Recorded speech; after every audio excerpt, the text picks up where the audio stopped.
Hi, my name's Lorraine, I am Sammy. and this is Raw Raw Flow. Flow. This is a podcast all about raw conversations, authentic conversations that are being censored in society that we feel we just want to be real with. Yeah, and the idea for this came about because when we were meeting up and having conversations, it was just it was just flowed so well, and the stuff that we were coming up with, and we just thought, why don't we do a podcast about this? Yeah, it was. It was a good idea. It actually came from probably a trigger, didn't it? Definitely. Something that was seen, and Lorraine had the idea, but then me being me turns it into something crazy. Definitely. So here we are. So do you want to start, Lorraine? Just a little bit of you. Yeah, so I'm Lorraine. I'm 39. Well, we're both 39, aren't Yes, we? we are. Yeah. We're coming up to the age of 40 where apparently life begins. Yeah, yeah. That many said spiritual awakening, isn't it? So we're Yeah. both ready and raring to go. No. Had lots of trials and tribulations. Yeah, I've got two children and one on the way. And yeah, the boys are 18 and 14, so there's a big age gap there and lots of learning that comes that comes with being a new mum again. So yeah, Yeah, but how much like as well with a big age gap, how different we can be as people. oh, massive. So Yeah, yeah, that's going to be so interesting for you because you will feel brand new again, I guess, won't you? yeah, I think so. And I suppose it brings up a lot of reflection as well. Mm, How you want to do things differently, things that you've learned, yeah, because with age comes wisdom, doesn't it? yeah, And definitely. I think one of the things that I'm learning is, when we carry so much guilt, especially as mothers, we have to forgive ourselves and remember that we did the best we could at the time with the tools that we had and the experiences that we'd had and the learnings that we'd been through. Yeah, definitely. I remember reading a post once and it said you shouldn't have children until you're fully healed. And I thought, God, we'd all be 90 odd, wouldn't we, by the time we had kids? Like, is Definitely. that even possible? I just think a healing journey and that learning journey, it never ends. And when Mm, you think that you've got something, something comes up to test you. yeah, definitely. Yeah. Yeah, it always slaps you in the face, doesn't it? So yeah, 18 and 14. So even there's a bit of an age gap with them, isn't there really? There is, yeah, But they 4 years. get on very well. They do. Oh Yeah, yeah. they do. They never used to when they were younger, Yeah. but they do. They do now, yeah. So what about you? Yeah, so I am Sammy or Samantha or Sam, go by all three. Um I have also been on a journey, as we all have, looking forward in a way to turning 40, but a bit, I wouldn't say resisting it because I'm not really bothered about the whole age thing. Mm. But yeah, I've definitely noticed some huge shifts like in this past year. Um, so yeah, a bit apprehensive to see what it brings forward. My husband turned 40 last November and he was so ill. Like, Really? yeah, yes, he was so poorly. We went away for his birthday. He was the thinnest I've ever seen him. Wow. Um, really battling. I don't really even know if he knows what he was battling, but he was going through a huge shift. And yeah, I was quite worried about him. And he says mentally, it was just this big battle with himself. So I've been going through something similar lately. And so, yeah, I hope I'm out of murky water, but we will see. Yeah. Because, yeah, it's everything's up and down, isn't it? With the dark times, then comes the light, and then the light, and then so it's just constantly riding those waves, isn't it?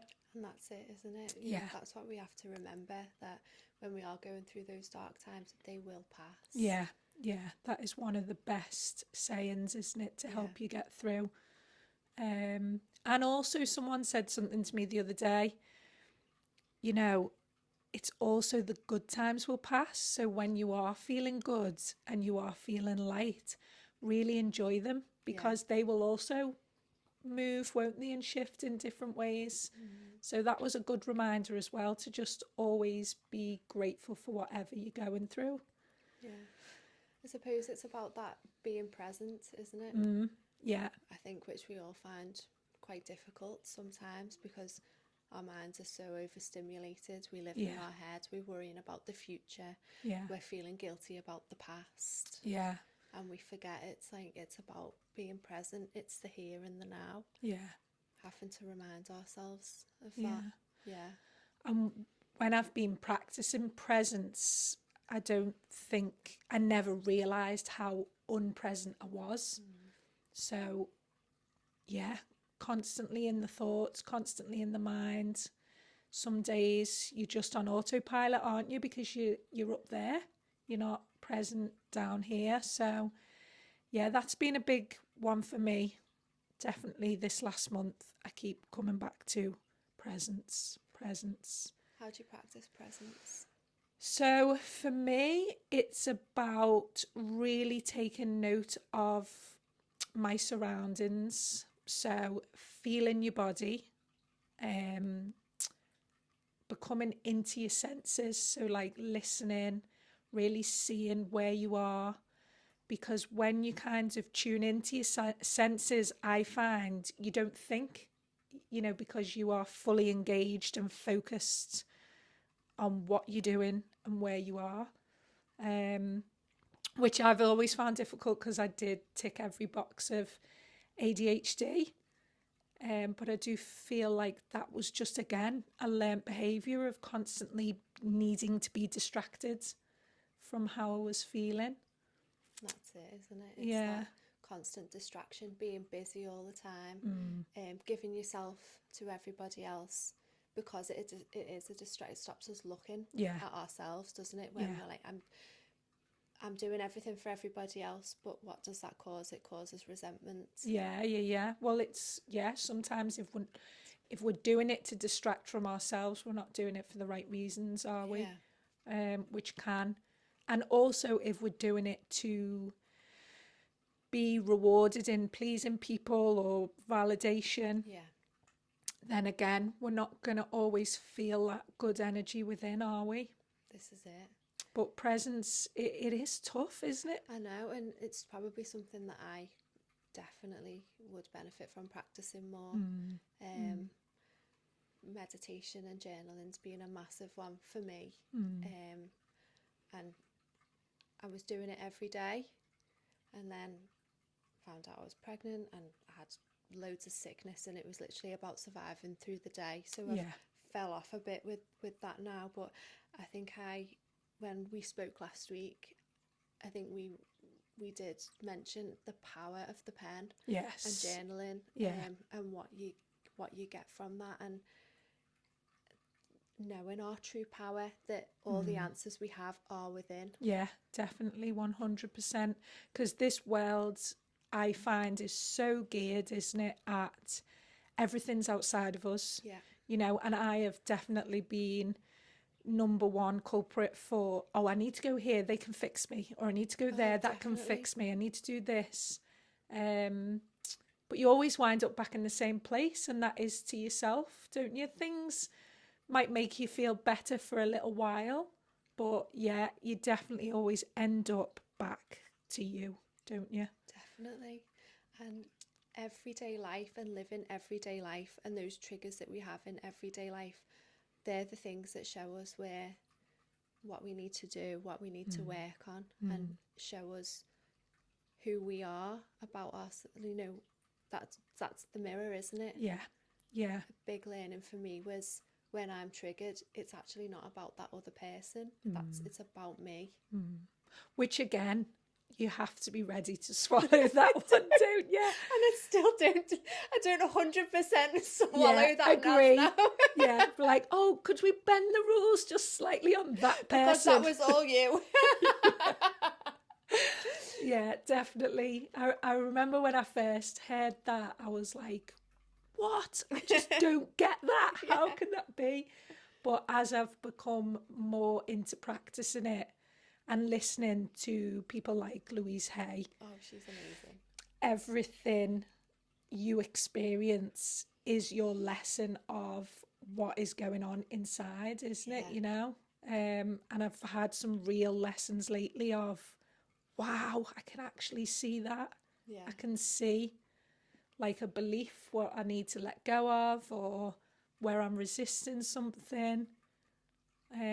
But we resist even our tools, don't we? Oh, we do.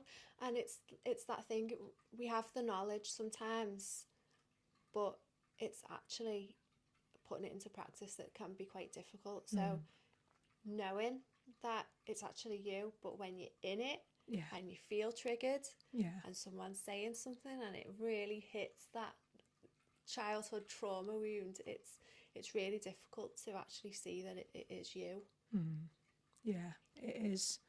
I think as well from personal experience, I mean, I've always felt emotion so strong Yeah.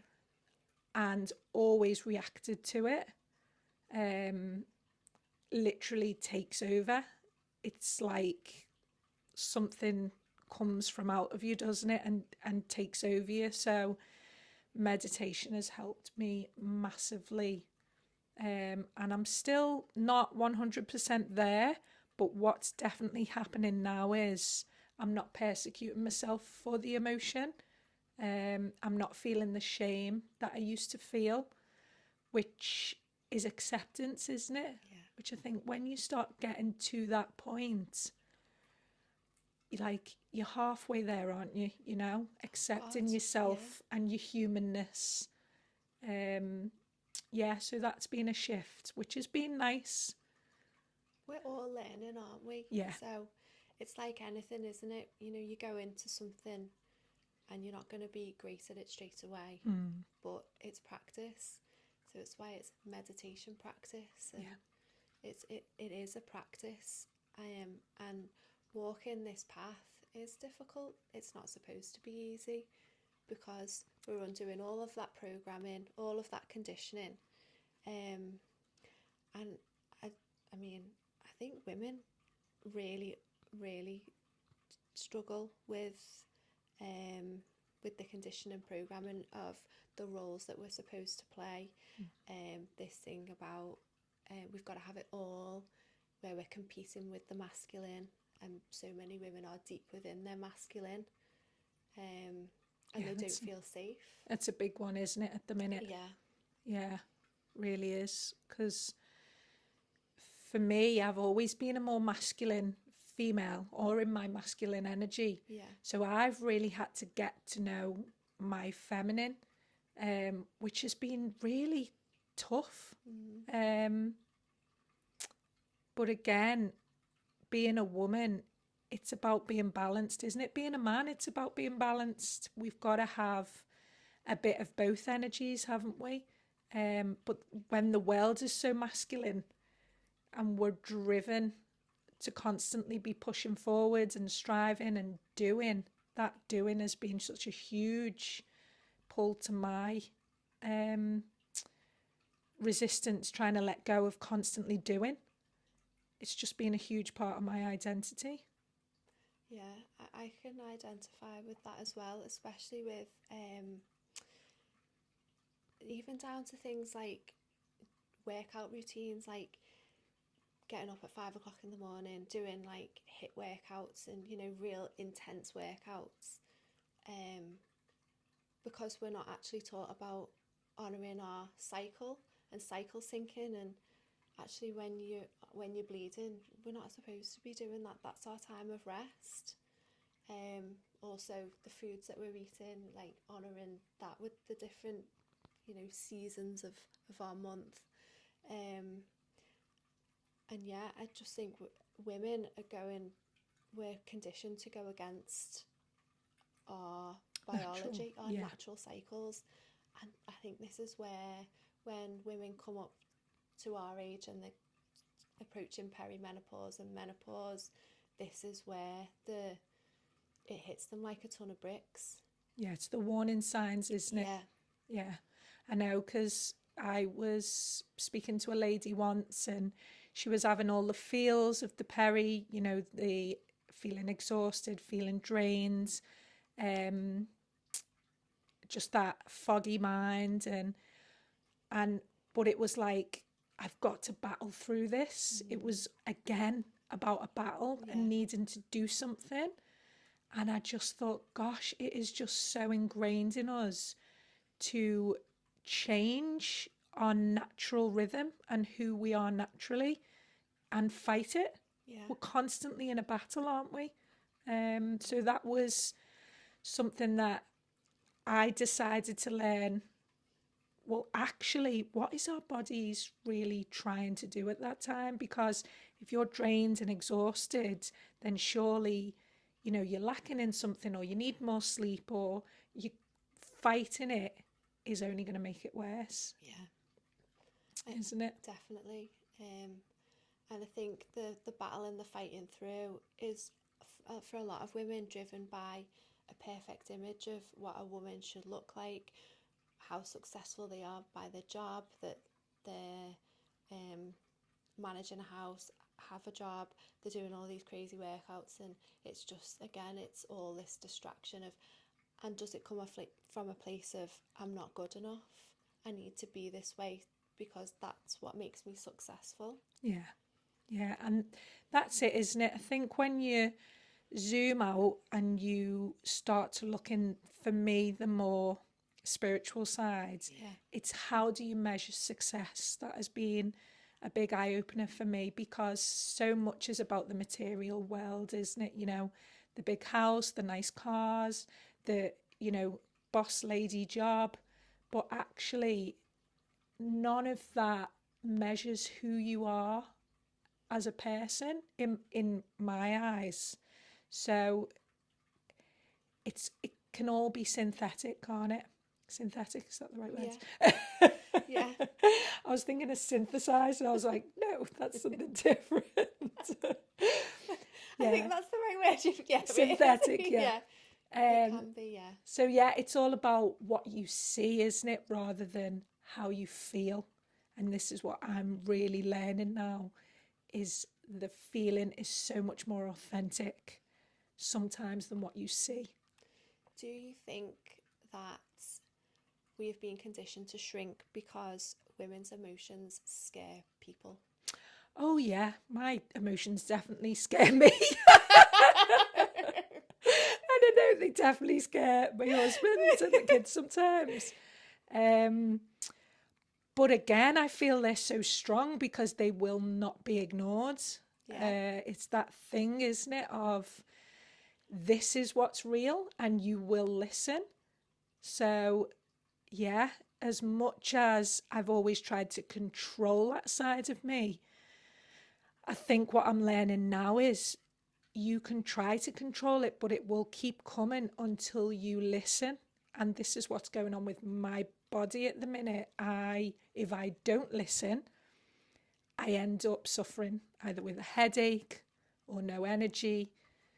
And again, I'm like, okay, bring it back. definitely. But I shared an experience with you, didn't I? And this is where when we were talking about the journaling, how important or how powerful it is.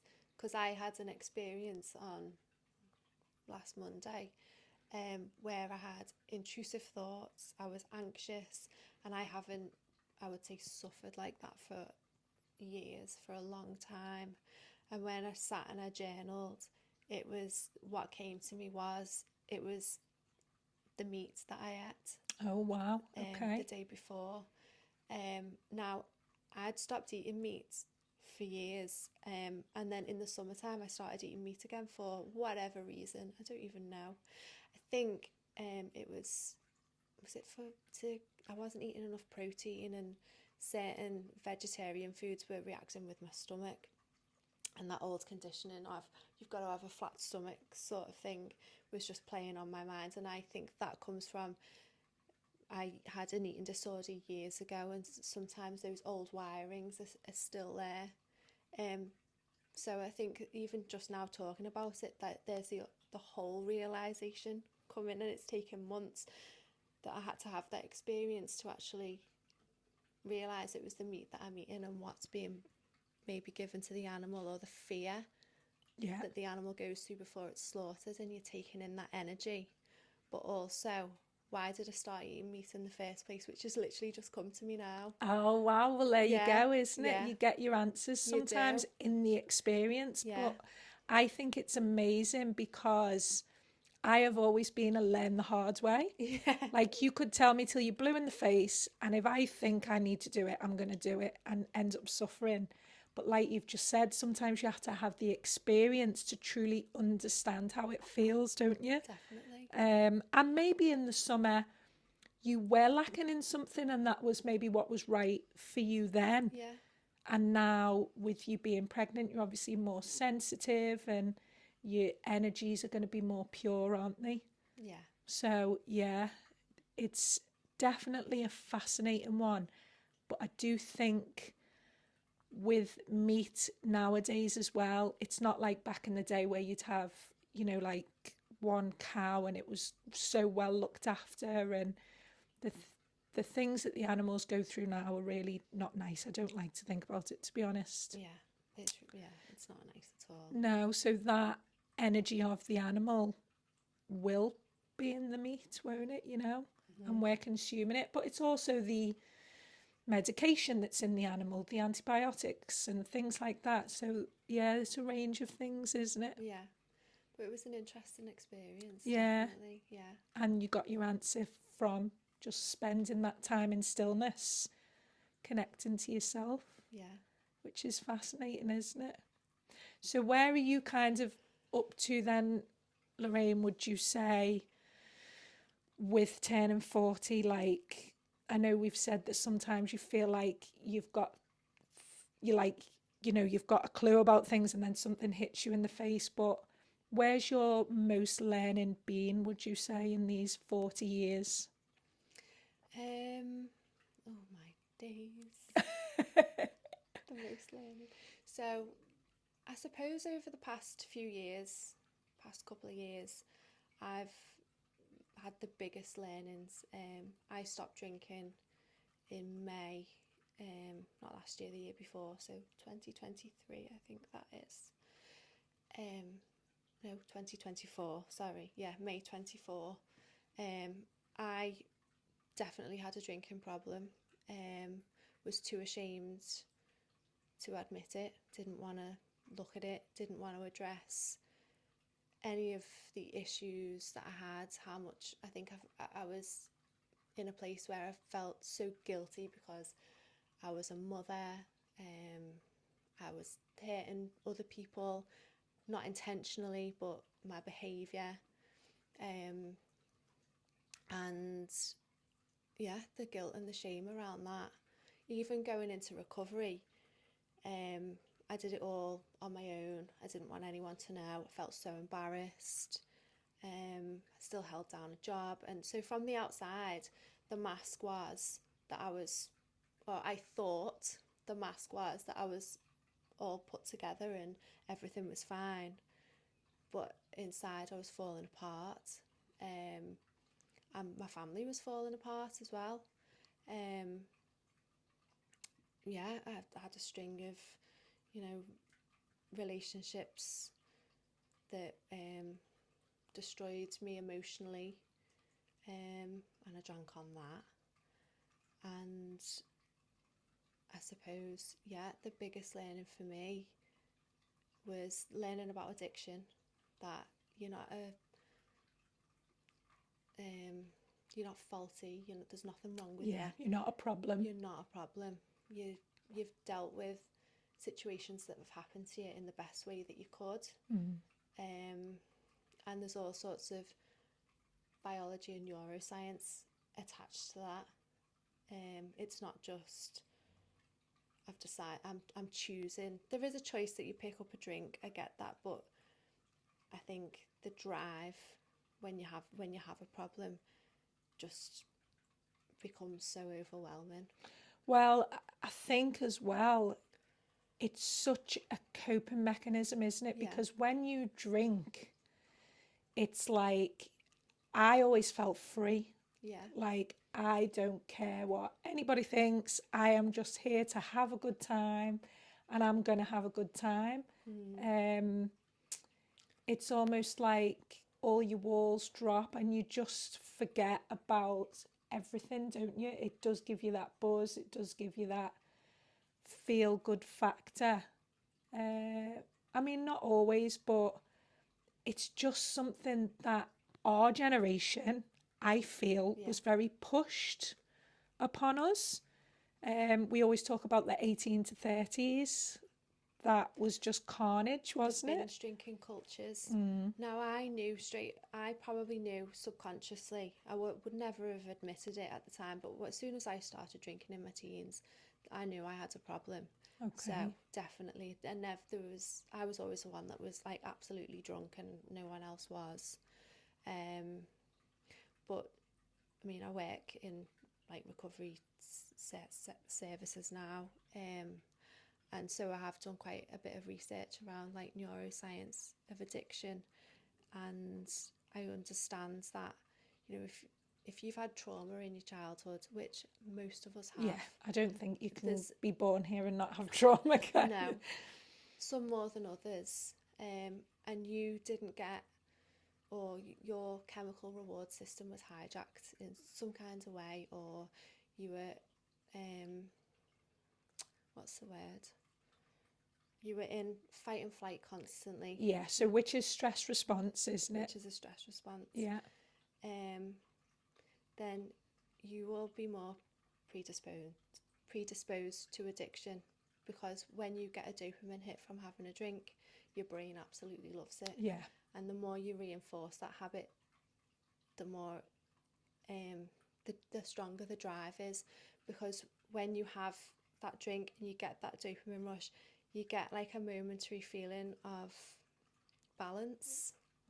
It's like people who self-harm. It's like people who um, have eating disorders. I had an eating disorder as well. So yeah, it's like that complete biological imbalance yeah, that I was suffering from. Um, we're always trying to fix it with the mind, and we're not looking at nervous system regulation, um, loving that person, showing them love. We're constantly trying to change behaviour through punishment, yeah. and that ultimately just makes people worse. Yeah, because if you think when we say about the chemicals in the brain and how Yeah. the pathways in the brain fires, if, like you say, something becomes a comfort, then that pathway is going to fire to that comfort, isn't it? And once you make those neurological pathways, those habits, those patterns, they are so hard to break, aren't they? They're literally ingrained in your mind of, this is how I cope with this. Yeah. So going and trying to do that U-turn and reprogram your brain, it's definitely possible. 100% it's possible. But if you're locked in a field of shame and guilt and you don't want to see it, you're bypassing it all the time, aren't you? And this is where people relapse all the time, because um, they're not addressing the root causes. They're still masking, but we call it cross addicting. People are cross addicting with other things, distracting, like I've just said, because actually sitting with pain and discomfort is so hard. We're not taught to, are we? No, we're not. But I do think in recovery settings, it's like this thing of, you've got to say, I'm an alcoholic. And that never sits right with me, not because I won't ever admit that I am or I have been, but I don't see myself as an alcoholic now because I don't drink. And it's Well, it's like, a label. it's a It's a label. strong statement, isn't It's a it? self-fulfilling prophecy, I Yeah. think. If you tell me I'm going to be an addict for the rest of my life, well, I'll probably behave like that. And I think that's why we do see in recovery settings, people have got all kinds of different addictions, like quite unhealthy. Yeah. not everybody. And I suppose if you're not drinking and using, and you're eating loads of sugar, well, that's okay if you're okay with that. Yeah, society standards again, isn't it? Yeah, of course. I think I personally see distraction and addiction as probably the same Yeah, thing, isn't it? It's something that we go towards that we know isn't right for us, but it's going to take us out of the moment of how we're feeling right now. And that can be, people are workaholics. The new craze at the minute is the gym, isn't yeah, it? Everyone's trying to prove themselves through something. It's not a case of just you are enough just as you are. yeah, There's always an identity that we're trying to hit. And I did a counselling course last year, and that was a big one for me bet. because it's that image that you're constantly trying to portray, that person you want to be, but it isn't always the person that you actually are, because we deny so many parts of ourselves. And yeah, it's really quite hard to actually admit that to yourself, isn't it? Yeah. Well, addiction is one of your protector parts, isn't it? Yeah. You know, um, that's keeping me safe. That's keeping the mask up, or I suppose not the mask up to other people, but the mask to yourself. Because when I go home and I have a bottle of wine, like you said before, I feel free. Yeah. My nervous system isn't overstimulated, so I can deal with noise a bit better. I can deal with this a little bit better, and I'll tell myself that I'm using it to relax, and I'm using it to sleep better, and I'm using it for this, that and the other, but it's all lies. I read this amazing book and it literally changed my life.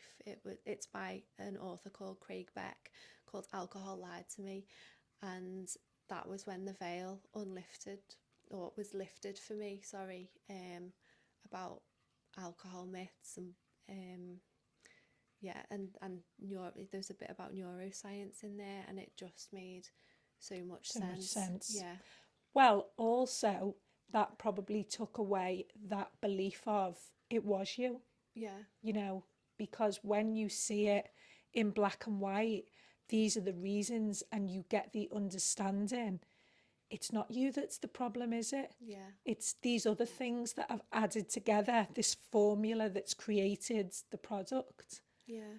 And it's hard, because when people drink or they take drugs, um, they do become a different person, and they then have to live with the consequences of being that different person that doesn't particularly align with their core values, which is what causes the inner pain and the inner turmoil, which is where the forgiveness comes in. Yeah. Oh, yeah. Well, I think shame is the biggest catalyst, isn't it? Because shame is so deeply ingrained Oh and yeah, hides so well. And a lot of people don't even like talking about shame, do they? It's like you mentioned shame and people kind of straight away get that barrier. But it is about hiding, isn't it? You're yeah, hiding everything that's within you. And I think sometimes people prefer the image to who they actually are, you that's know? interesting. So it's like, well, I want to be that. I can't bear who I truly am. Some people like loathe themselves, so they want to be that persona that they create. And that's so hard to undo, that self-hatred, that inner critic. That be perfect. Yeah, so damaging, isn't it? Yeah. Yeah, so would you say with your eating disorder, did the drinking help you overcome that? It co-occurred Did it? for most of Okay. my life. Yeah. Um. So and that was so when I started meditation, going to meditation classes, it was about gosh, where are we now? 20, let's say eight years ago. Um, that's when the eating disorder sort of went. Right, So okay. although it was a slow burner, meditation was the foundation for me to definitely start a recovery journey. It didn't start for me with stopping drinking, and then Yeah. I started working on myself even though I was still drinking. So I don't know whether I did it all topsy-turvy or what, but um, it was the eating disorder that came to a head first of all, and I just stopped. Wow. So there wasn't just and there So there wasn't was a like, power in that then, wasn't there, for yeah, yourself? definitely. Um, Learning about spirit, um, being in a group of people who were spiritual and Like-minded, like-minded. which makes you feel like part of something, don't you? You Definitely, know, that yeah, belonging, that being part of a family. absolutely. I 100% believe that we heal in community, Yeah. definitely. Which is why I would urge anyone who has like got a problem drinking or drug use, to seek help and heal in community rather than doing what I did and hide it and feel shame about it and do it all online. That definitely helped, and there was loads of learning and understanding from it. But as soon as I was able to face the shame of it and talk about it without fear of someone judging me. Now, I'm Yeah. not saying that no one's going to judge me. Maybe they do or have or will. Um, but it doesn't bother me. Mm. Like, that's the experience that I've had. I'm now helping other people through their addictions. And maybe that's why I had to go through what I'd been Well, that's through. the beauty of how it works, isn't it? Yeah, You have an experience, and when you come out the other side, you become that vessel, like a magnet to people who, yeah, because there's something about, isn't there? Like, if you wanted to open up about any type of issue, yeah, if you're going to open up to someone who's been through similar or someone who's not, you're always going to gravitate towards that person who's been through similar, aren't you? And I feel that's always that acceptance rather than judgment, because it's that parable, isn't it, of until you walk in someone's shoes and you experience that experience, you cannot judge in any way. You just don't understand what they're going through. So, yeah, definitely community and being able to be around people that you can be embraced by and you can be accepted by for what you're going through. definitely.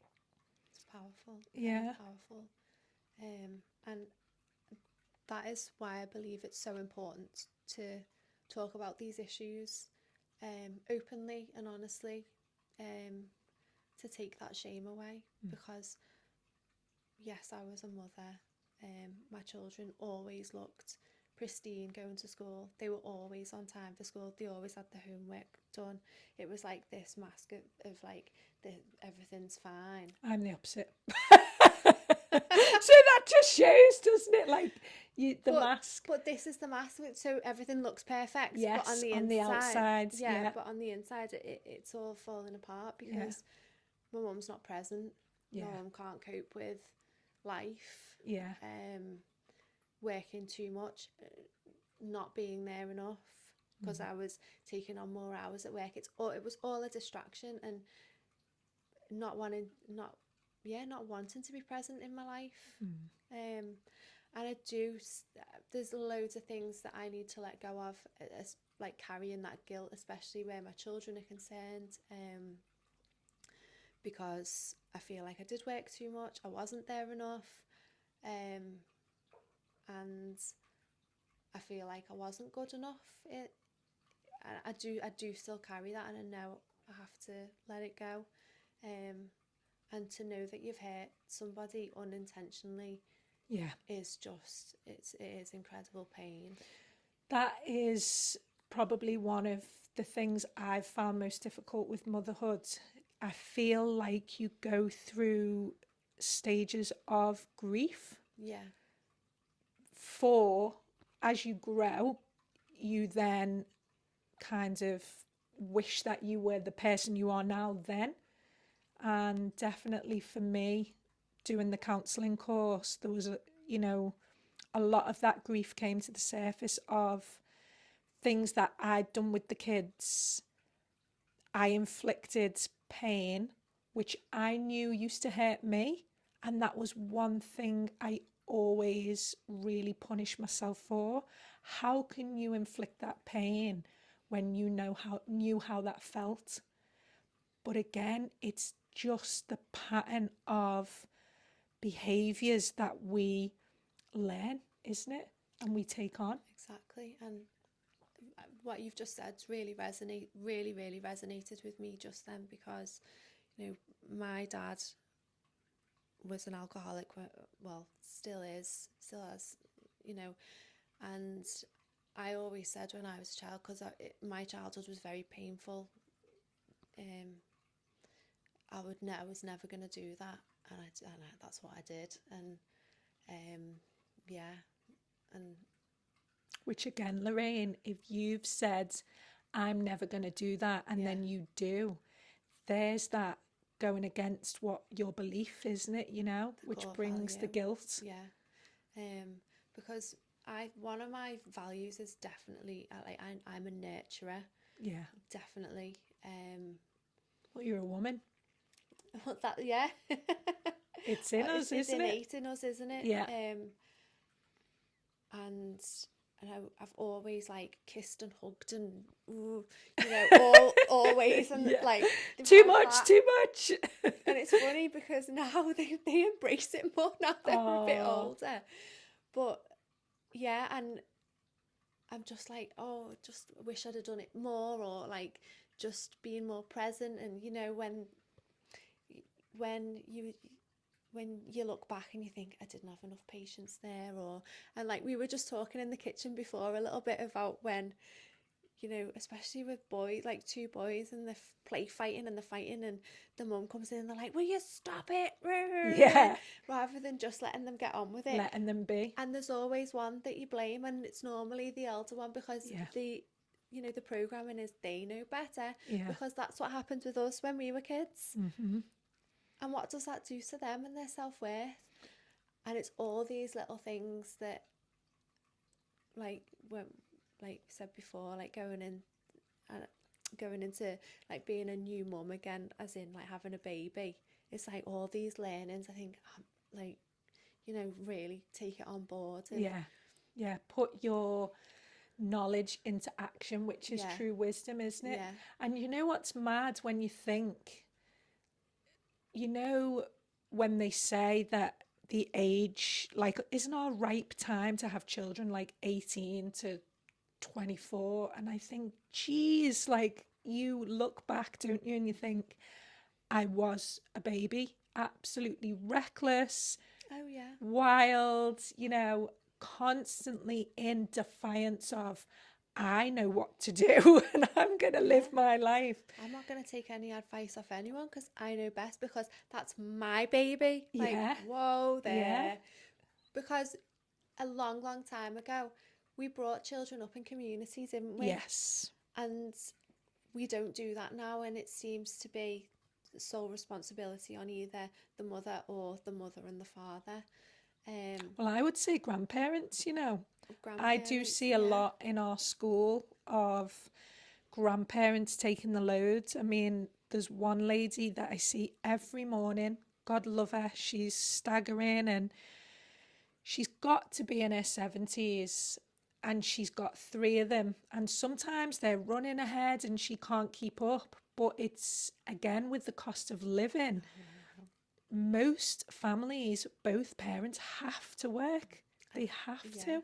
This is the thing about our society. We're forced into this unnatural way, aren't we? Yeah. And with that also, comes guilt with it. And stress. And stress. Most people, I would say, are in fight, flight and freeze, aren't they? Yeah, definitely. Our nervous systems are so dysregulated. Constantly trying to find the next book, because we can't even afford to to do the weekly shop Yeah. sometimes, you Oh, know. yeah. I've definitely been there at the till where I'm like, oh my goodness me, I need to transfer more money into my account because I haven't got that. Because this is the thing as well, isn't it? And it's choices. We shop in Waitrose, but that is because we don't drink, we don't really go out, and I'm like, I want to put good food into my body, but it's so expensive, and I can't go in that shop without spending 50 quid. I just can't. It's crazy. The amount that food has gone up is insane. Absolutely insane.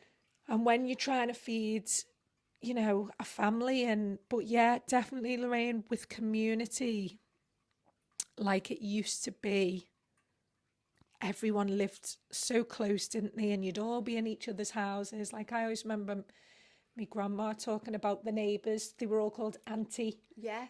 you'd go, "Where's my mum? Oh, she's in Auntie Dolly's, or she's this, Yeah. that, and the other." And as much as some of it was like, yeah, they were all very judgmental of each other. Who's not cleaned their step? Who's not done their front doorstep? Or who's not got their sheets out? It was still that reliable community, wasn't it? And even your doctor would come to your home, Yeah. wouldn't he? And you had your own family doctor, and a lot more personal, a lot more family orientated. We've been driven into separation and isolation so much, haven't we? Yeah. And isolation is a huge driver, I think, for mental health struggles, Yeah. which we see seems to be on the rise, you know. Um, so connection is definitely key. Yeah. I noticed that with having the dog. So I have to walk him every day. And if you are single or lonely, get a dog, because you go out walking and the amount of people that you stop and you say hello to. And this one particular day, I didn't feel great in myself. And I went out to walk the dog and I had my hood up and my head down. But by the end of the walk, I was like, I had my hood down and I was smiling. And because that many people, by the time I'd said hello, had a little chat, it actually does you good to just connect to other humans, doesn't it? 100%. And so much damage was done mental health wise in lockdown, keeping us all isolated. I know that was the start of my granddad's downfall. One, he was over 70, he had a heart condition, so he was in the vulnerable, and he was just terrified. And he used to sit and just look out the window, and, you know, yeah, we are meant to be together, aren't we? We're meant to bounce off each other and lean on each other.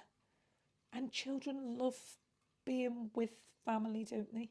Absolutely. Yeah, Um, and, being in fear keeps us trapped as well, doesn't it? yeah, Um, so we have to think about what the opposite of fear is, and that is love, isn't it? yeah, Um, but I mean, lockdown and COVID was a terrible attack on humanity, wasn't it? it was. Yeah, I know. And you look back, don't you? I mean, at the time when we were living it, I felt like I was in a film. It was just like, is this actually happening? It was very, I felt like I was almost in two worlds. I mean, dare I say, but we had a lovely lockdown because it was Yeah. beautiful weather and we were all together and my husband was home, and you used to see families with teenagers walking down the street and everyone was smiling. And but then, yeah, on the other hand, you were glued to a television that was just doom and gloom every day, wasn't it? It was such a bizarre It was feeding that fear. time, wasn't it? We had a fantastic time. We had all that time off. Actually, got to spend proper good time with the kids, going on bike rides, and Quality it time, was isn't it? really nice. And we just stopped. Yeah, There was no worry about gotta get up and get out and do this and do that. We just all stopped, didn't yeah. we? How nice was it not having to put an alarm on? Oh, I loved it. and just waking Just wake up up every naturally. day. And then, yeah, just go down, get your breakfast, leisurely breakfast. I used to just come and sit in the garden Yeah. with me coffee, and the kids would be in the garden. And we all swore, didn't we? We will not go back to that crazy rat race. And look what's happened. We're all back in it, aren't I we? know, I know. So still in slowing down is definitely, again, goes against the grain of what the world wants you to do, doesn't it? But I think if you don't, you will be forced to. As in your body, living Yes. in this world and you Yeah. don't slow down and you're doing too much, you will crash. Yeah. The older we get, I feel the more our body communicates to us. Definitely. And that might be the more we awaken in ourselves, the more aware and conscious we are. But our body definitely talks to us. And I have got to that stage now where I will listen. I won't always catch it in time, but I do listen now. Well, it screams at me, so I don't really have a choice, to be fair.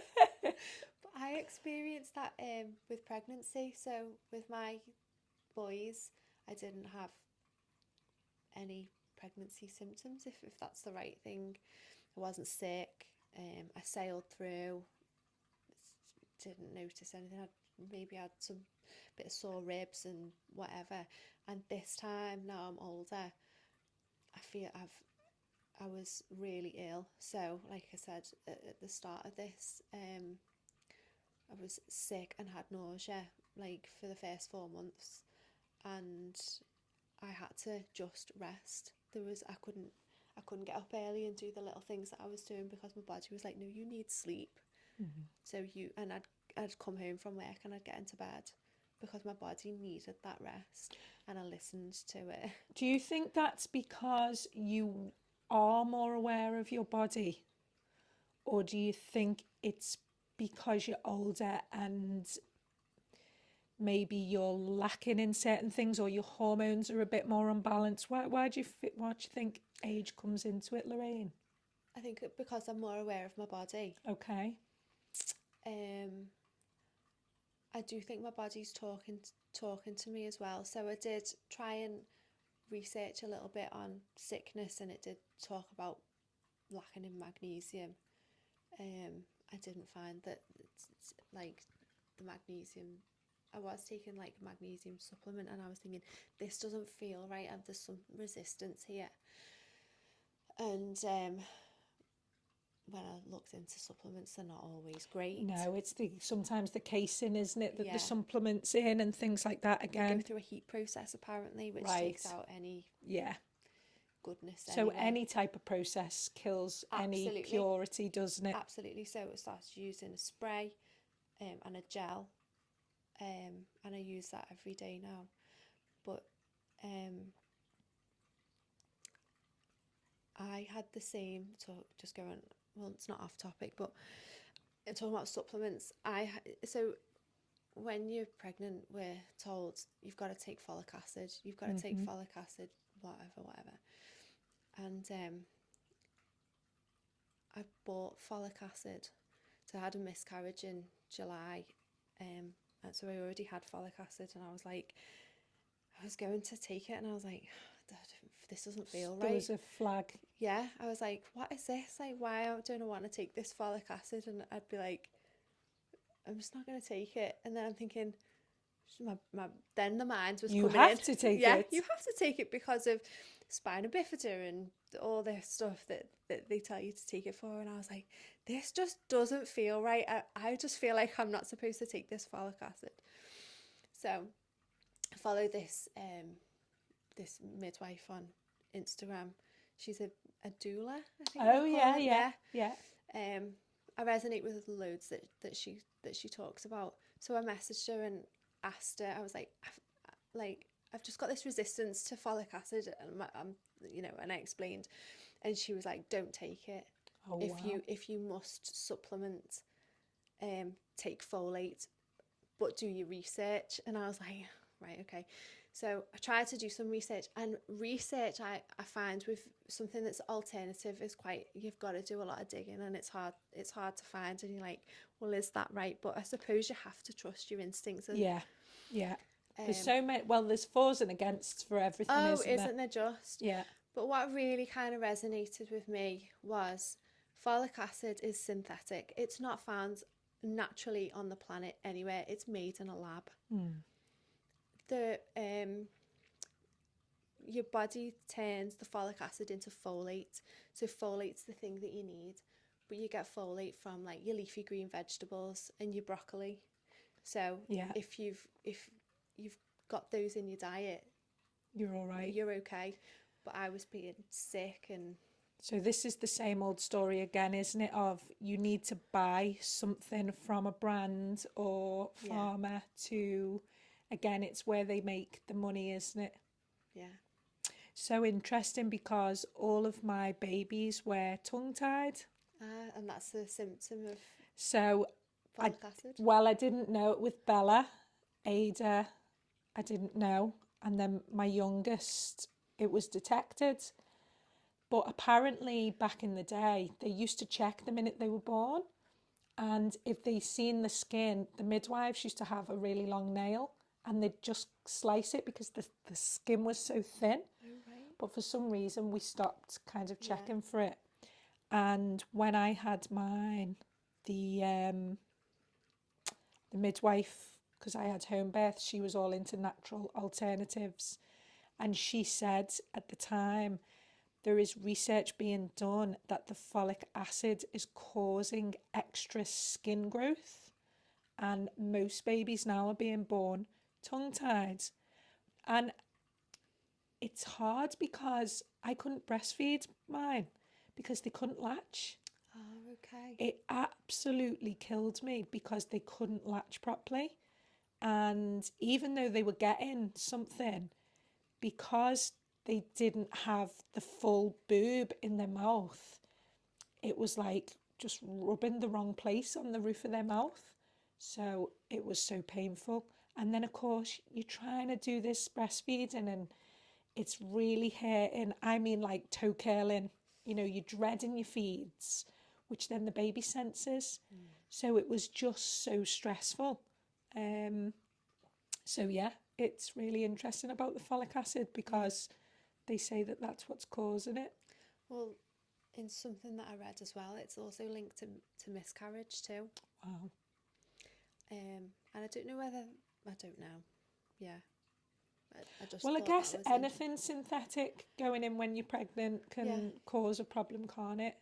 I didn't get any vaccinations while I was pregnant because I was just very much of the mindset my body will give the baby What it needs. what it needs. But also, I think there was that such a huge scare, wasn't there, with the what was that drug that was given to women and the babies were Thalidomide, is that yes, what it's yeah, called? yeah. Yeah. So that was always a Yeah. big thing in my mind. I don't think, I mean, I wouldn't have any vaccinations now. But I don't think I didn't have the same knowledge as I did when I had my other two children. I don't think I had any then. I don't know. Maybe I did. I can't remember. Well, I think I know with different babies, it was like you must have the flu jab, you must have whooping cough was on the rise. Um, yeah, and I was just like, no, no thanks. Only because the main reason was I've never had the flu in my life. So I was like, well, my immune system's obviously doing what it needs to. Why do I need to have the flu jab, So it was just very logical for me. But now I'm so thankful that I didn't go down that route because, yeah, we just don't know, do we, what these things cause. Absolutely not. No. And the best instinct is your own, isn't it? Oh, definitely. And I think I'm 100% learning to listen to my gut more. Yes. Yeah. I think some things scream at me more than others. And like in the past, I've probably been a little bit apprehensive of, how others are going to receive that, but now I don't care. Yeah. I'm like, Well, that's a beauty of age, isn't it? feeling. Yeah. That's Um, definitely something that comes with age, isn't it? yeah, Strength in yourself yeah, and your knowledge and your yeah. experience. And in the past, being shamed for having certain opinions, or being told that I'm crazy, and I Or you're think, wrong, or I'm wrong. Yeah. which is we're all so individual and unique. What's right for one isn't always right for the Exactly. other, is it? Yeah. You know?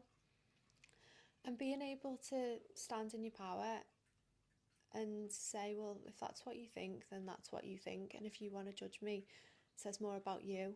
Because if what you're saying triggers somebody, there's a fear there. Yeah. And I think with things like the medical profession, pharmaceutical industry, vaccines, people are so brainwashed, and to give another opinion, or not being able Well, that's to why have. it's called alternative, isn't it? Absolutely. Because it's not Yeah. the norm. It's scary for some people because it's like totally against what they've been conditioned to believe, and that's quite frightening for some people. Oh, yeah. It's huge, isn't it? But I just think, why can't we have open conversations? And okay, you think that, and that's great, but I think differently. And why can't I live in peace doing things this way? Yeah. And you that way? Yeah. People don't like that. Well, I was definitely always one of those people. I was always very opinionated and would force my opinion on people. Really? Oh, yeah. Yeah. But what I learned was I didn't trust my opinion. So I needed you to agree with me to validate that opinion. And if you didn't agree with me, what does that say about my opinion? My literally world would come shattering down. So then you feel stupid. Yeah. So it was like, you have to agree with me. It was such a insecurity. Yeah. Do you think that, I think we were both quite very similar over the COVID years of trying to help, like we thought we were helping people, waking people up. Oh, yeah. It's fear. It was all fear. Yeah. But that's like, you've got to agree, you've got to wake up, you've got to see what Yeah, we yeah, can yeah. see. See what I can see. See what I can see. Why? Which again is conditional love, isn't it? It is. If you don't see what I see, then there's no love. Yeah. And you know, I always remember this. So my 9-year younger brother, I remember at the time, I was like, please don't get the vaccine. You know, this is what I see and this is what I believe, and it's only because I love you that I'm being forceful. And he's 9 years younger than me, and he said to me, if this is love, I don't want it. Wow, how powerful is that? And I was like, whoa. And at the time, he was mid-20s. And that just slapped me right in the face, because I was like, yeah, I this is fear. This is fear. Which is what we felt so strongly against. Yeah. We were like, you're in fear, but there's the mirror. Yeah. Yeah. Because we were in fear. We were in fear. Because you're all going to die. But they all thought they were going to die if they didn't. And we thought that they were going to die if we they had the didn't. answer. Yeah. There's the fixers coming in again, because Yes. we're fixers, aren't we? Yeah, and it's our responsibility to make everyone see. Yeah. And that is something, is a huge part of my identity. Yeah. Absolutely huge. And again, when you said about being a nurturer before, I thought, well, I'm a nurturer, but I'm also a fixer. And I think there's a light and dark to everything, isn't there? Oh, yeah. So the fixer in me is the forceful, I know what's best for you, and you've got to let me fix you. But now I see that in being that way, I'm telling you there's something wrong with you. Wow, yeah. You know? And that's what people feel. And I never used to get that, because I'd be like, I'm trying to love you, let me love you and nurture you. But it was the force of me trying to fix, which is not accepting, is it? Yeah. You're not accepting someone. So that's the Conditional love again. Yeah, conditional love and ultimately judgment.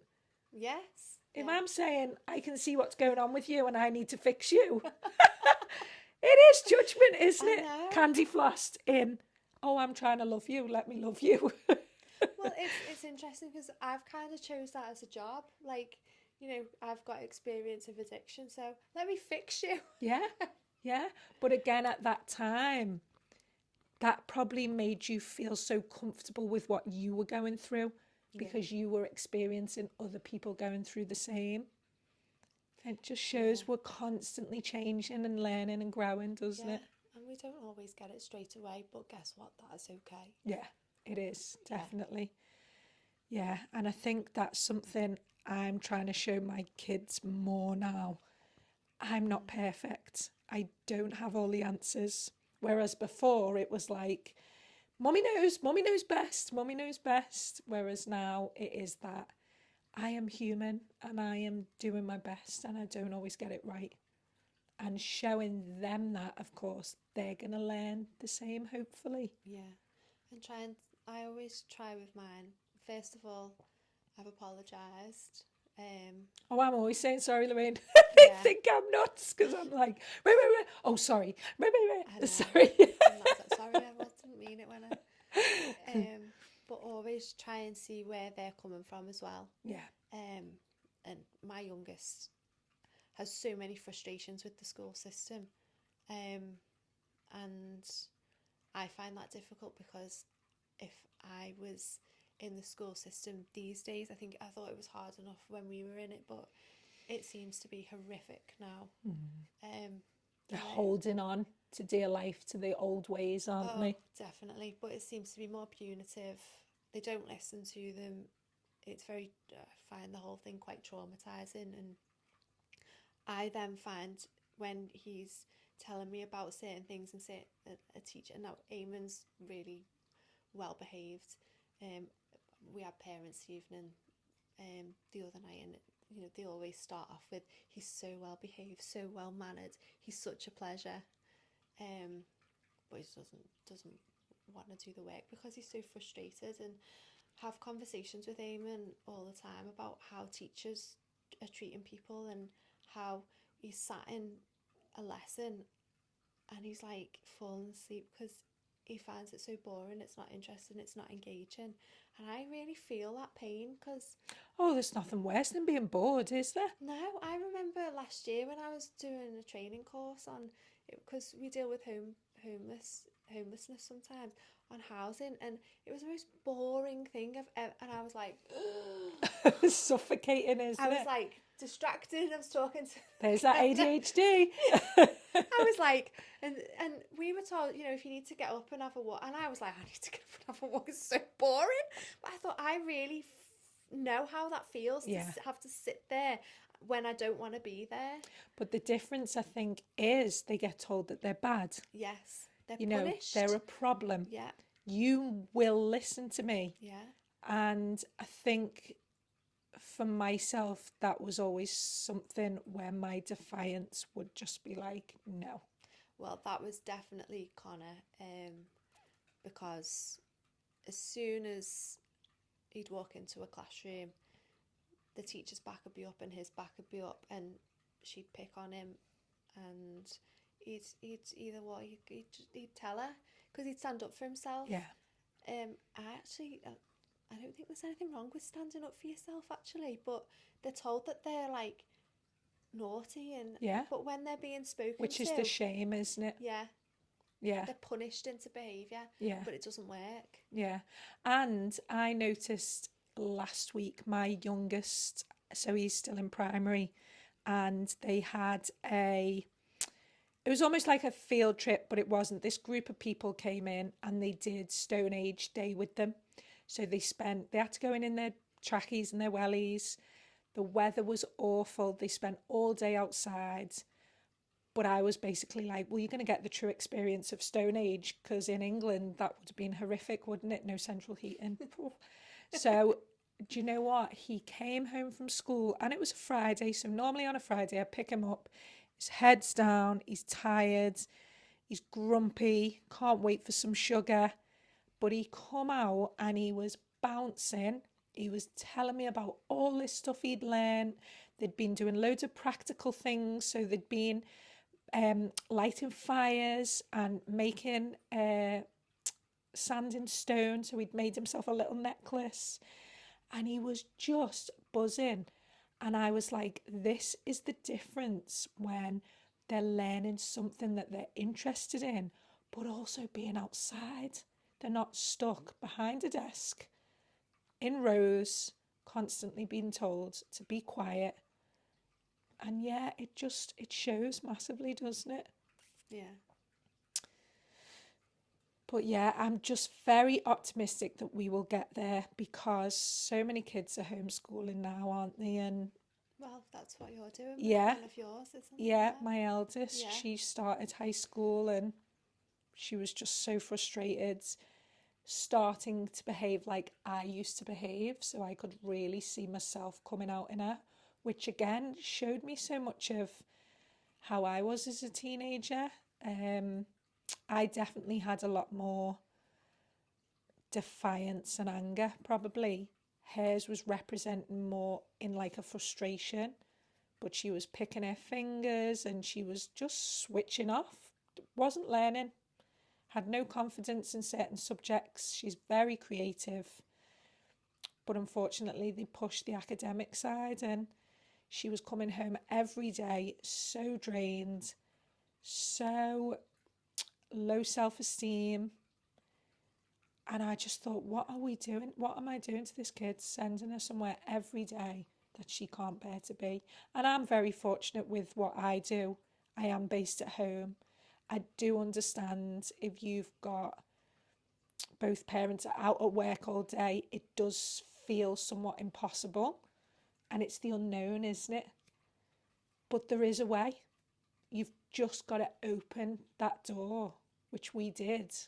And things just started coming towards us. I just think it's brilliant. Yeah, what it you've is. done. It's the best. And she has just come out of her shell and changed so much. She's just so comfortable in herself. And a lot of that is being on her own. So whereas I think a few people's fears was, oh, but she's not going to mingle and she's not going to mix. There's something about solitude. Oh, If yeah. you've got to be your own best friend, how much do you learn about yourself? You know? So it's that double-edged sword, isn't it? Balance, I suppose. Yeah, isn't balance, it? Yeah. definitely. Yeah. Yeah. Yeah. I think it's amazing what you're doing. Yeah, well, a lot more. I see it as parents just taking their power back to the kids and listening to their Yeah. kids, you know? Exactly. So, And doing something, again, going with your gut, going with what you feel is right for you, yeah, and right for your children, because I would definitely say, Eamon probably would have definitely have flourished yeah. doing something like that, rather than being in that frustrating Energy, isn't it? yeah, and he does definitely feels energy. So when he used to do, I think it was history, or is it maybe when he does RE as well, he says he always feels tired and drained, and he quite likes studying like bits of the Bible and stuff, but they don't do that in RE, I don't think. No, it's more about, Different yeah, religions. yeah, But yeah, and I just thought so, like the energy with the books and sometimes the content, I think he's picking up on that energy which is draining him. Well, also probably the thoughts of the teacher, because a lot of them are stressed and don't want to be there, do they? Definitely. They've lost control, well, control in some sense. Yeah. And most of the other kids in the room don't want to be there, do they? No. So when you've got everyone's thoughts, everyone's demeanours, and it's like being in a workplace, isn't it? If morale is low and no one wants to be there, everyone feels it, don't they? Definitely. Productivity and all of that. So yeah. But you know what? I definitely think we should do these things that we've probably covered a range of things, haven't we? So we could definitely go back into things into more depth. Into depth. Yeah. I feel. Yeah. And yeah, it would be lovely to get people on, wouldn't it, with different knowledge and, Yeah. you know, have a bit of insight given. Yeah, because I think originally one of our topics we wanted to delve into was spirituality, Yeah. because a lot of the stuff we were seeing on Instagram about what was being put out there about spirituality, Yeah, didn't reign true to us, did it? no, it didn't resonate whatsoever.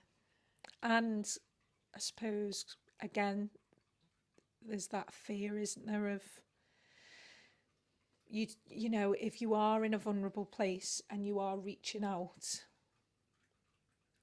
you're not always going to get the purity, are you? Because there is so much light and dark in the world. Yeah.